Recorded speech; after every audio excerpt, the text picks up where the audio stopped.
Pemirsa, malam ini kita bertemu kembali di Indonesia Lawyers Club dalam tema Kisruh Bansos, sengkarut antara pusat dan daerah.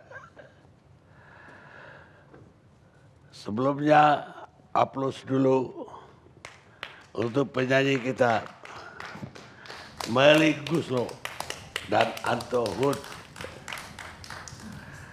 dengan lagunya Ketika Tangan dan Kaki Berkata, ciptaan Chrisye dengan lirik Taufik Ismail. Melly Goeslaw ini penyanyi yang paling top, paling populer ketika saya remaja. Ketika anak saya remaja.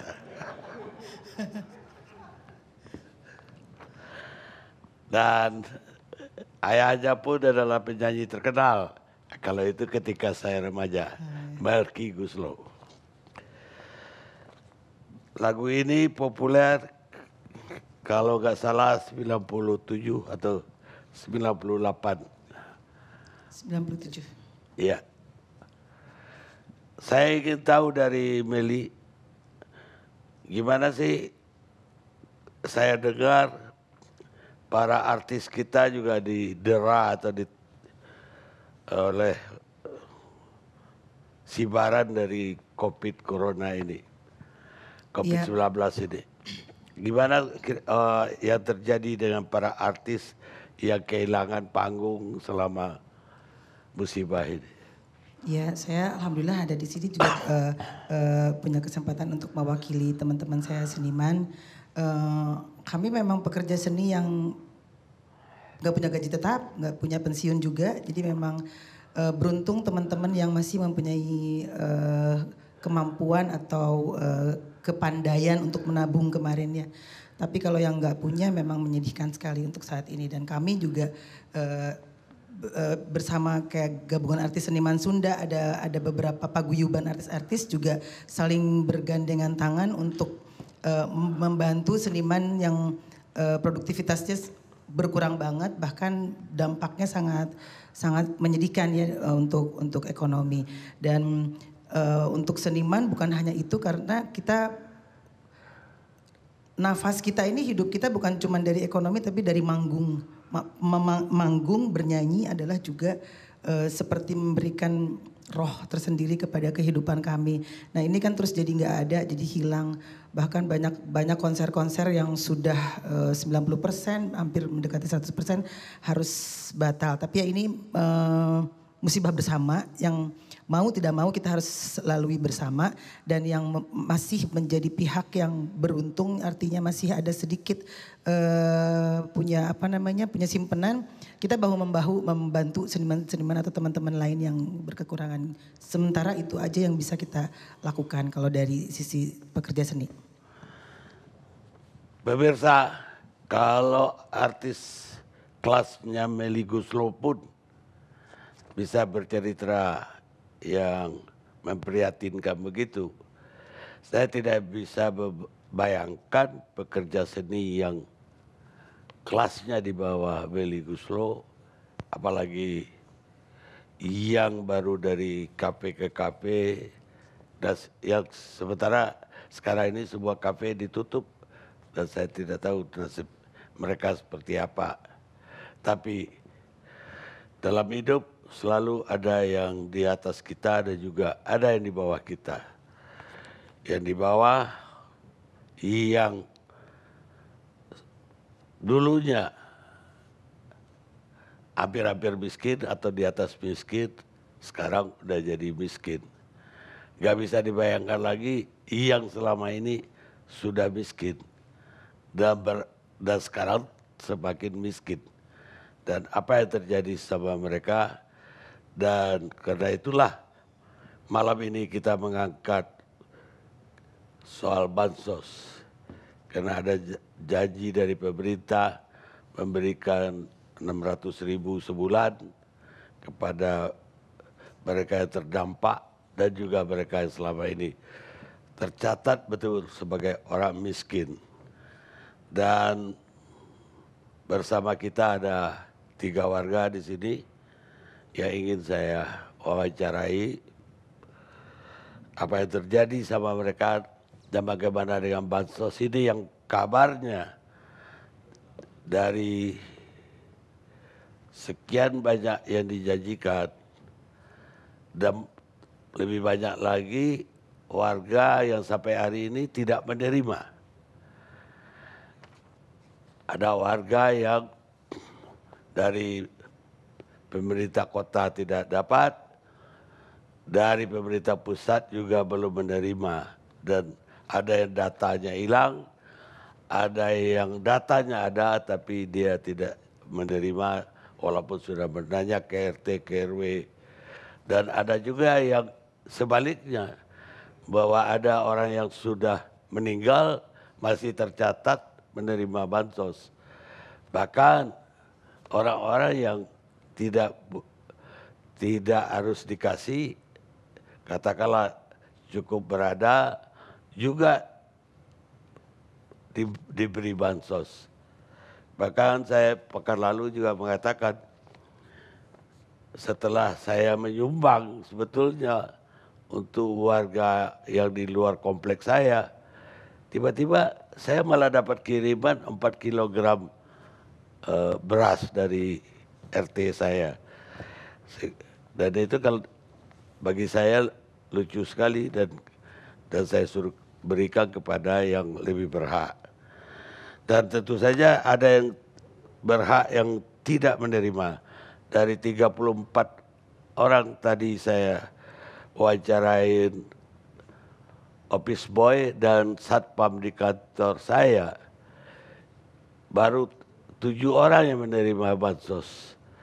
14 diantaranya walaupun mereka semua adalah warga DKI tidak menerima, bahkan 7 di antara 14 itu tidak terdaftar di RT dan RW. Semalam juga saya menanyai 3 orang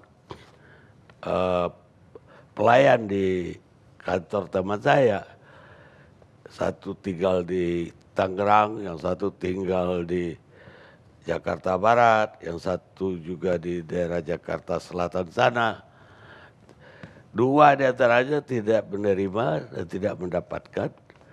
1 diantaranya dapat tapi berasnya 2 kilo dan beras kuning. Inilah yang dialami oleh masyarakat bawah. Makanya kita tampilkan temanya, Kisruh Bansos Sengkarut antara pusat dan daerah. Dan saya akan mulai dengan warga DKI Jakarta, Iis. Iis, ya, bisa Pak ceritakan di mana tinggal? Saya tinggal di Jakarta Pusat, cuman KTP saya tuh KTP Jakarta Barat, Pak.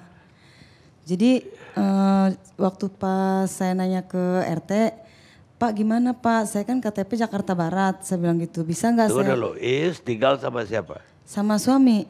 Suami, ada Iya. anak? Ada Pak. Berapa orang anaknya? Anak sih sebenarnya 5, cuman yang 4 di kampung, yang ikut saya 1 di sini. Anaknya ikut 1? Iya. Terus ibu kerja selama ini? Sebelumnya saya kerja Pak, kerja rumah tangga, cuman karena saya sering sakit-sakitan, jadi saya berhenti. Sekarang nggak ada kerja? Nggak ada kerja. Suami kerja apa? Suami itu sih kuli bangunan, cuman kalau lagi kuli bangunan nggak ada, dia nyerpin dagang sama temennya, dagang pempek. Kadang-kadang ikut dagang, cuman kalau misalkan temennya lagi dipakai gerobaknya, dia nyari itu lagi, bangunan lagi gitu Pak. Lah yang terjadi sekarang ini apa? Apakah bangunan nggak ada pekerjaan? Semenjak corona ini, jadi bos yang dagangannya kan langsung pulang ke kampung. Jadi nggak bisa dagang, terus kerja bangunan pun diliburin, nggak bisa kerja juga. Nggak bisa kerja, nggak bisa dagang juga sih Pak.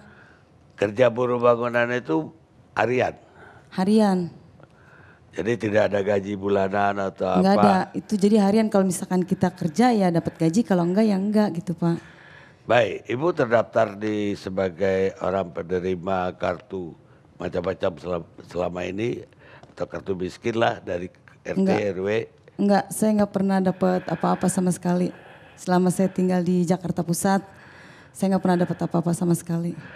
Lah ketika ibu kemarin minta bansos ke RT RW ibu, Kan KTP saya katanya KTP Jelambar, jadi nggak bisa kalau diituin di pusat.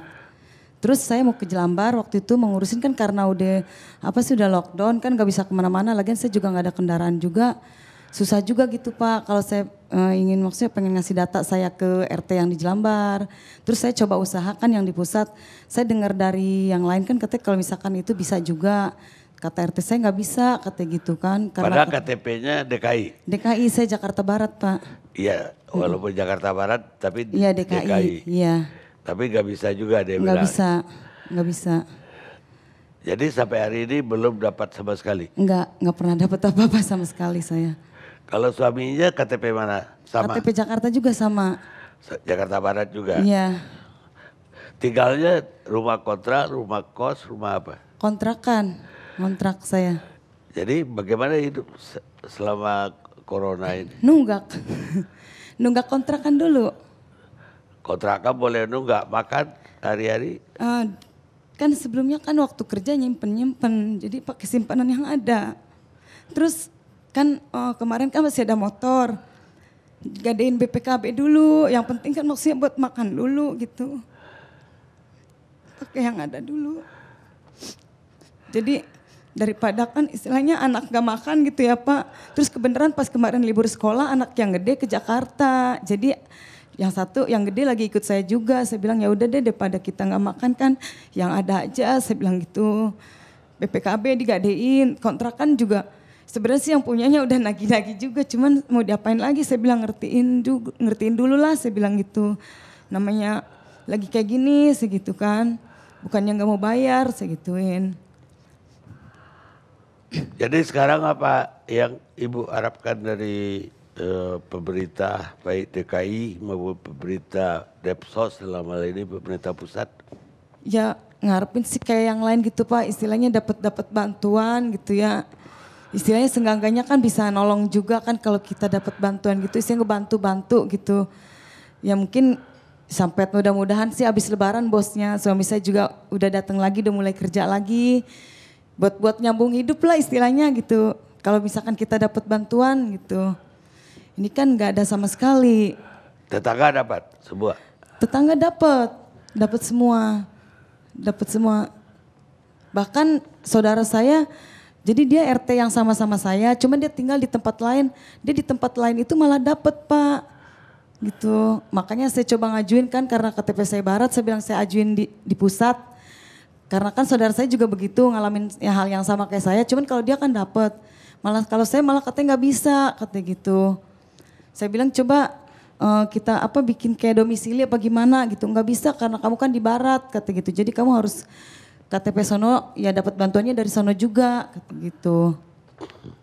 Itu RT yang ngomong atau RW? Itu Pak RT, RT-nya yang ngomong langsung Pak. Baik Bu Is. Iya Pak. Kalau Pak Sukriana? Assalamualaikum warahmatullahi wabarakatuh. Waalaikumsalam. Jadi 3 bulan yang lalu itu saya ngajuin KJP Plus untuk pengajuan lagi untuk KJP Plus anak saya. Jadi saya datang ke RT. Pak RT tolong saya minta surat pengantar untuk KJP. Jadi pas saya datang RT udah marah-marah. Jadi dia minta iuran kepada saya yang harus dibayar 1 tahun. Saya bilang Pak RT, Bu RT, saya nggak punya duit. Kalau ada uang saya bayar. Tolonglah bikinkan dulu surat pengantar untuk KJP. Nggak ada. Udah kamu saya bikinin surat ini aja, surat pindah dari RT saya. Nah jadi saya langsung kesel, saya pulang. Besoknya saya ngurus KTP ke kelurahan. Jadi data saya dari kelurahan yang saya tempati, KTP itu udah nggak ada. Sedangkan saya mau ngajuin ke kelurahan Kebayoran Lama, Pak. Nah, di situ Pak RT datang ke saya, Mas, tolong fotokopi KTP sama fotokopi KK. Nanti kalau ada bantuan sosial, mudah-mudahan dapat turun. Saya tunggu bantuan yang pertama dari Pemprov. Lolos, saya nggak dapat. Kemarin nanya lagi, bantuan dari Presiden. Saya lolos, nggak dapat lagi. Tapi anaknya yang punya kontrakan kok dapat. Dari situ saya berkaca-kaca, ini ada apa, saya bilang. Jadi saya sempetin tanya ke RT yang lama, saya dulu domisili sana sama anaknya. Saya bilang, Dek, itu nama saya, data saya ada nggak di RT di sini? Masa saya kok nggak dapat bantuan sosial? Tolonglah dicek. Nah anaknya bilang, anaknya RT-nya nggak tahu, nggak ada. Tolonglah dicek, saya bilang. Akhirnya saya kembali ke rumah, saya laporan ke RT yang baru, yang saya tempati di rumah kontrakan. Saya kasih data, tapi tetap saya tanya lagi ke RT. Saya bilang, Pak RT, mana ini? Saya kok nggak dapat bantuan sosial. Nah begitu malamnya RT datang, anak buahnya datang ke rumah saya. Ini Mas, buat nyambung hidup. Mudah-mudahan nanti tahap yang kedua bisa dapat. Begitu Pak. Nyambung hidup dikasih berapa? Waktu itu malam tetangga saya juga kan supir Korea, dia dikasih beras 2 liter, terus minyak 4, sama sarden, sama susu. Ada juga dikasih? Saya dikasih Pak. Oh, jadi udah dapat dong?